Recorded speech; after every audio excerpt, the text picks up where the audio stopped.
So yes, I'm Hope McIntyre, and I'll let our research assistants introduce themselves. But first I'll say that one of the exciting things we were able to do this year, building on last year, was with 2 research assistants. We had someone who is doing their major in theater and performed in the show last year that the project was connected to, and now is on the other side, and a research assistant from the environmental sciences. So if you want to introduce yourselves.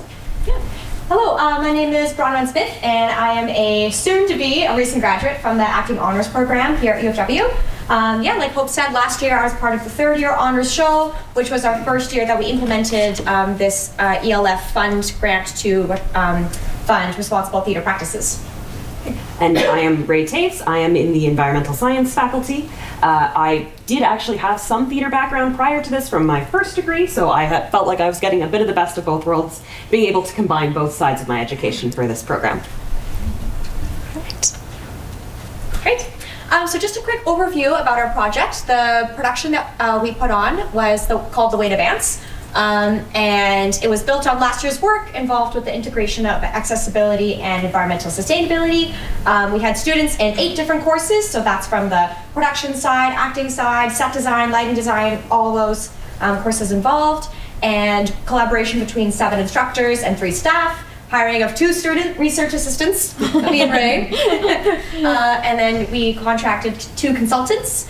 We compiled lots of data, so how sustainable methods were used, we'll get into that another slide. But yeah, and then outreach to multiple stakeholders in the communities, including ASL interpreters and audio describers.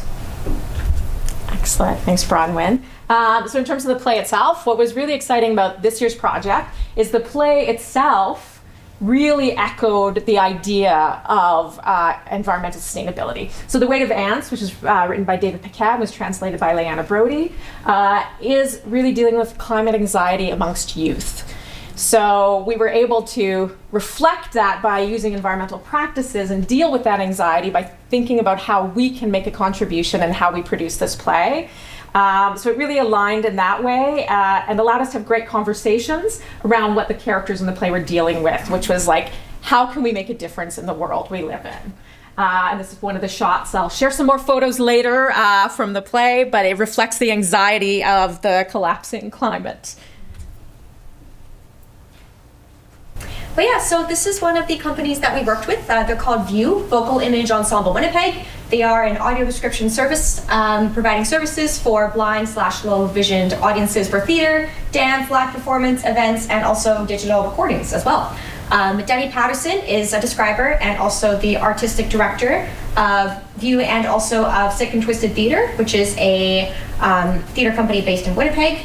Also Tyler Sneesby, he's the services coordinator, and Aaron was our describer for the show, Aaron McPherson. Amazing. And Debbie also worked as our consultant, came in and talked to the cast about accessibility and did a lot of assistance as we developed the project. Yeah. And here we have a link to our accessibility video. So it's basically just a video showing people how to access the theater building and showing like the wheelchair accessibility ramp and how to get here by bus, things like that. Yeah, and it was updated this past year to accommodate the new bus system. So, yes, we were hoping it was a video we could use for several years, but then we had to update it. And again this year, we built on, so much of this is about relationship building. The first time you do accessibility work, you don't have a relationship with the community, and it takes time for them to know we're going to be offering it in a way that they can attend. So Joanna Hawkins is a fabulous deaf artist. She's part of 100 Decibels, a deaf mime troupe. And so Joanna, for the 2nd year, did an ASL video for us so that we could post it and share it along all those networks and encourage those who needed ASL to attend our ASL performance this year. And then in terms of numbers, data set, so this year's show, we had 596 people attend over 5 performances, several sold out performances within that run. Our sensory friendly performance was one of those sold out ones, and we built on what we learned last year from that production and allowed us to go even further with providing supports. So it means things like toning down some of the lighting effects, toning down the volume of sound cues, having Bronwyn prepared a really great description of content for anyone who was concerned about what the show might contain, anything that might be triggering or they'd want to know before they came in. So that was very well received. This year, as I said, it's about building. So last year we had ASL, but no patrons came to use it. This year, we had 2 patrons come for the ASL. So we doubled our numbers in that regard. And more importantly, they were able to attend, but they were able to bring their families too. So that was, 7 people who came because a family member was able to come and enjoy the show. And then this year we had an emotional support dog come. And I think one of the favorite moments the cast talked about is very emotional moments in the show. You could hear the dog whimpering because it could sense that there was a need for emotional support from the actors. So that was really interesting for us. And then we had 5 view patrons this year. Some were testers for the view describers, and last year we only had 2. So again, it's this slow building of creating community. And yes, so these are the sustainable practices that we used. So for sourcing costumes, most of them were sourced secondhand, whether that was borrowed from PTE's like storage that they have there for costumes, our U of W storage, or from people's personal collections. Like I know the cast members for our base costumes, they had their own jeans. Most of them had their own like base white t-shirt and their own shoes. So we sourced secondhand as much as we could in this show. And the same thing goes for props and set designing. So a lot of the set pieces that we could were made with materials that were already had or were recycled, as well as props were as much as possible sourced from things people already owned or from things that were secondhand as well. Yes, and sometimes that meant like we borrowed with their permission our student association's standing desk out of their office because that's what we needed in the show. So excellent. So in terms of like the more environmental sustainability side of this production, we were able to use a website called Julie's Bicycle, which is specifically for carbon tracking for theater productions. So what's great about that is it allows us to build on that data from this year. So this year we got our baseline data of the 19.54 tons of CO2, and next year we'll be able to track and see if we can improve on that. And that has incredibly detailed tracking in terms of you can track how the distance it took to get from one item to the theater, all sorts of really small details that are really directly relevant to theater practices. We also put together a sustainability guide for future use that can also be added on to. We also put together these lobby displays for the show itself, which was also put together sustainably. So the show itself used a lot of natural imagery, but in sort of a more of a polluted sort of way. So there is a lot of sort of trash that was reused specifically for the lobby display. Instead of using things like tape that's not reusable, we actually used tree bark to bind all of those pieces together. So pretty much 100% of the lobby display was made out of materials that can either be recycled or were taken as recycled material.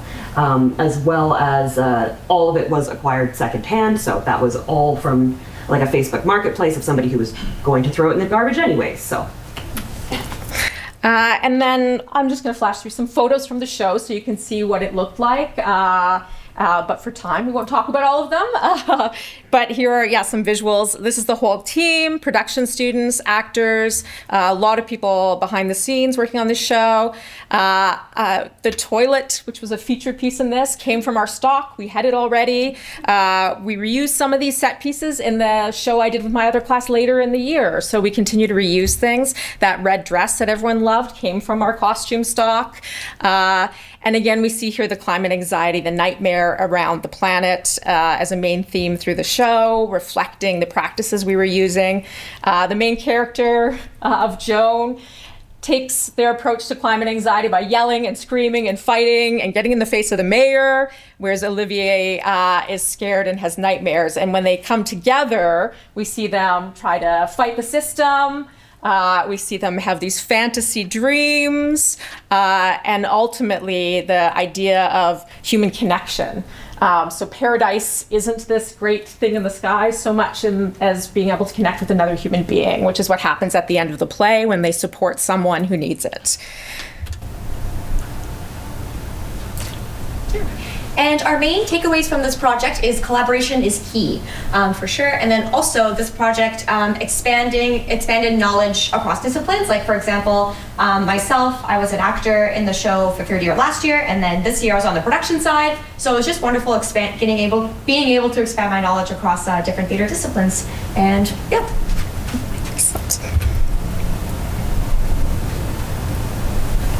So in terms of the next steps of what we're hoping to do here is we have that basis now of knowledge for the carbon tracking. We can continue to add on to that because the site allows you to track next year's and sort of keep building on that information. We have that sustainability guide that we've put together that has been added on to now already. So that can continue to be added on as we learn more, as new materials become available that we can use, and all sorts of different ways that we can do with different secondhand items. And that sort of helps create a framework for what we can do going forward. Absolutely. And I think it's about succession as these students aren't involved anymore, that we can pass this knowledge on. So I always end with a kitten because they're cute. But if you want copies of any of the resources, further information, feel free to reach out. Thank you. Thank you both. Thank you.